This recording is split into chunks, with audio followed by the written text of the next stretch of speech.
خبر دیں گے آپ کو، ملک بھر میں 5G سروس کے آغاز سے متعلق بڑی پیش رفت ہوئی ہے۔ پی ٹی اے نے 5G اسپیکٹرم خریدنے والی ٹیلی کام کمپنی کو لائسنس جاری کر دیے ہیں۔ مزید بات کریں گے ڈان نیوز کے رپورٹر امید علی سے۔ امید، اپڈیٹ کیجیے گا۔ جی دیکھیں، بالکل پی ٹی اے نے تینوں ٹیلی کام کمپنیوں کو 5G لائسنس جو ہے وہ جاری کر دی ہیں، جس میں زونگ ہے، جیز ہے اور یوفون اور ٹیلنار کا جو ہے وہ انضمام ہوا تھا، جس پر چیئرمین پی ٹی اے نے دستخط کیے ہیں۔ تو اب وہ مرچ کو کے نام سے جو ہے ایک اور کمپنی ہے، اور اسی طرح جیز ہے، زونگ ہے، تینوں ٹیلی کام کمپنیوں کو جو ہے آج لائسنس جاری کیے گئے ہیں۔ اب جو ہے باقاعدہ طور پر 5G کی جو سروسز ہے اس کا آغاز ہو سکے گا، اور تینوں ٹیلی کام کمپنیوں نے جو ہے اپنی اب تک کی جو اپڈیٹ ہے اس کے مطابق انہوں نے اپنی ٹیسٹنگ کا بھی جو ہے وہ مختلف جگہوں پہ جو سلیکٹڈ ایریاز ہیں اسلام آباد کے اور ملک کے کچھ اور دیگر علاقے ہیں،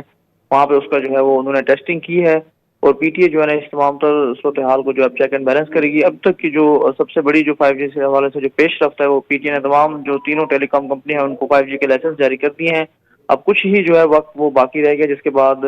جو ٹیلی کام کمپنیاں وہ جی، باقاعدہ طور پر 5G سروسز کا جو ہے آغاز کریں گے، اور یہ تقریب جو ہے پی ایم آفس کے سیکریٹریٹ میں ہوئی۔ اس تمام تر جو صورتحال ہے اس میں ڈی جی جو لائسنس ہے پی ٹی اے کے عامر شہزاد، انہوں نے جو ہے تمام تر رول پلے کیا، اور چیئرمین پی ٹی اے کی بھی جو کاوش تھی اس کے بعد جو ہے وہ فائنلی 5G کا جو پاکستان میں ایک خواب تھا وہ پورا ہو گیا، اور اب 5G سے جو ہے وہ شہری عید پر ہی جو ہے مستفید ہو سکیں گے، خاص طور پر جو اسلام آباد کے شہری ہیں۔ جی بہت شکریہ امید علی آپ کا۔